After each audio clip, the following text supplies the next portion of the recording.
so I'll keep this brief. My mom and dad have been together for 23 years and have been quite successful. They had me, 20 male, 3 years into their marriage. My mom got diagnosed with cancer, and it's been horrible. Well, apparently, my dad didn't find it that bad because it turns out he was cheating with one of their tenants. She has 2 kids and is pregnant with my dad's. When I found out, I was furious and told my mom, which made her condition worse. They proceeded with divorce. It was lengthy and my mom got everything.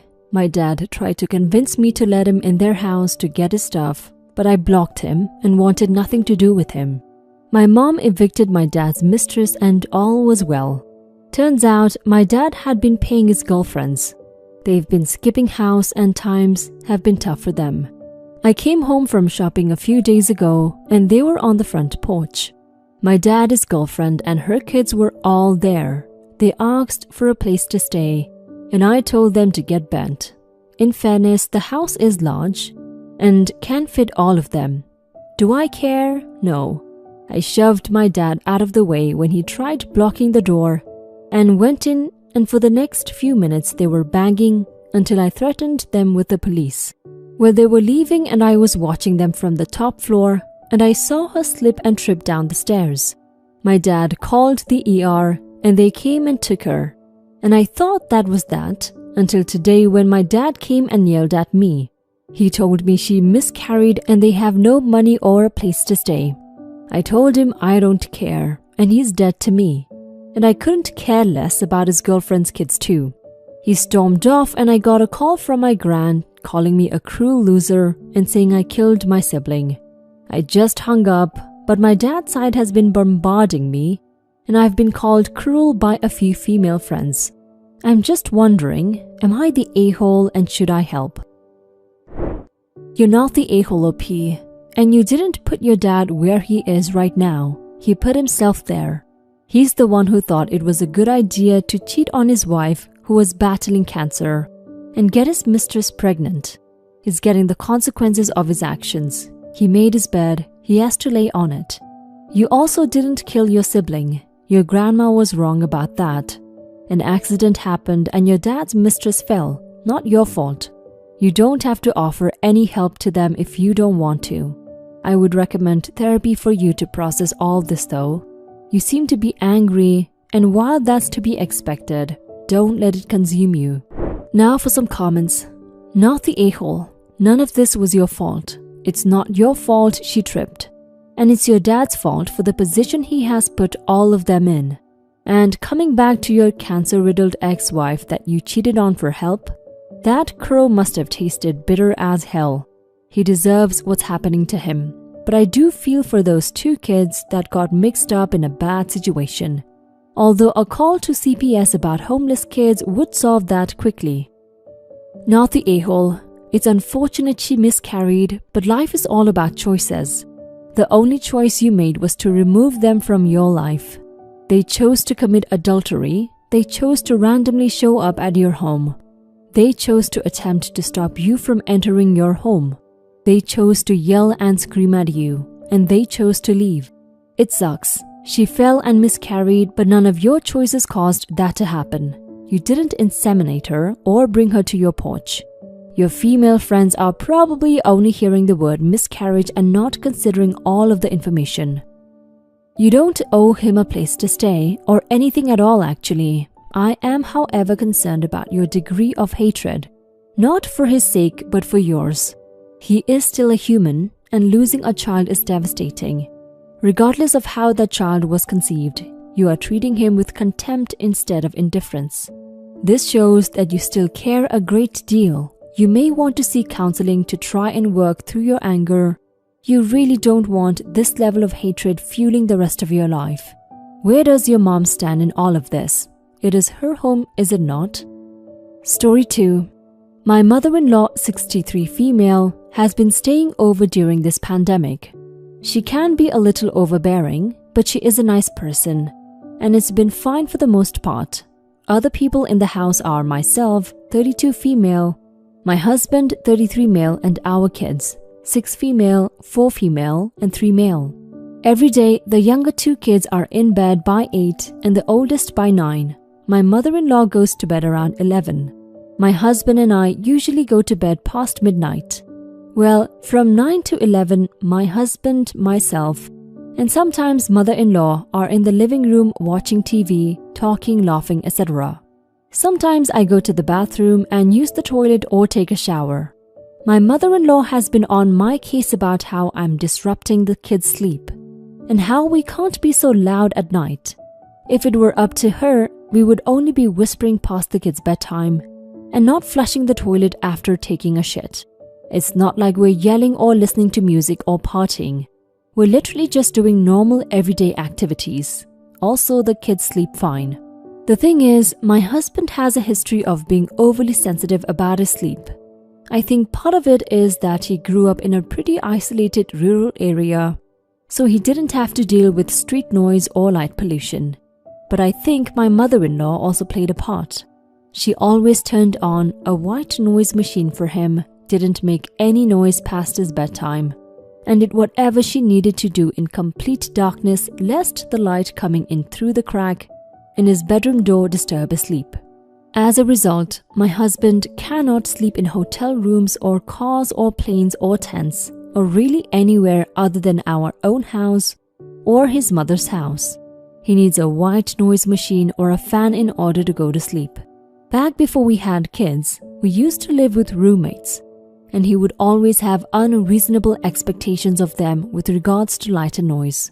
Anyway, last night I microwaved a warm compress to use for my cramps. I even took care to stop the microwave before it started beeping, so my mother-in-law wouldn't yell at me. But she had an issue with the noise the microwave makes when opening and closing, and she came over to the kitchen to yell at me about how growing kids need sleep.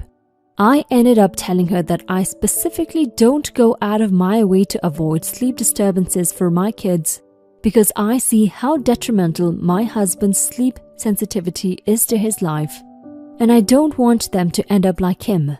She got upset with me and said, "Why did you marry him then?" My husband isn't upset about my line of thinking. We've talked about his issues before, and he agrees that he is overly sensitive about his sleeping environment and doesn't want the same for our kids. However, he thinks I was the a-hole for telling off his mother like that and making her feel like her parenting isn't enough. Am I the a-hole for being honest with my mother-in-law that I don't want to create the same issues for my children that she created for my husband? Not the a-hole OP. Why does your husband think it's okay for mother-in-law to constantly critique your parenting, but expect you to bite your lip? Why does she feel free reign in your home? What does your husband expect to happen when he's allowing her to stomp all over your boundaries? If your husband doesn't want this kind of escalation to happen, he needs to enforce boundaries before things get to this point, just like you ended up doing. He needs to understand you didn't marry his mother and you were right to shut her down for trying to shove her parenting style down your throat. Now for some comments. Not the a-hole. Your husband should be agreeing with you since he's living the results of his mother's incorrect parenting when it comes to sleep. I'm the same due to that, and I hate it. I have to wear industrial-grade earplugs whenever I sleep anywhere with the slightest noise. You were in the right. They're your kids. She has no right to stick her beak in and tell you how to parent. Keep doing as you do and keep repeating to her that it's not how you choose to parent your kids. The sooner she goes home, the better. Not the a-hole, because the mother-in-law should just mind her own business. I'm not really convinced, however, that the husband's sleeping issues are definitely caused by his upbringing. I have tons of friends who are really hectic about their sleeping habits, who don't have parents like this. While I'm pretty lax about my sleeping habits, despite my house always being dead silent at night during my childhood, it may have had some impact, but I don't think someone growing up with a stable, consistent sleeping environment will necessarily make them so pedantic about it. Not the a-hole. She's being overbearing and enforcing her parenting styles on you.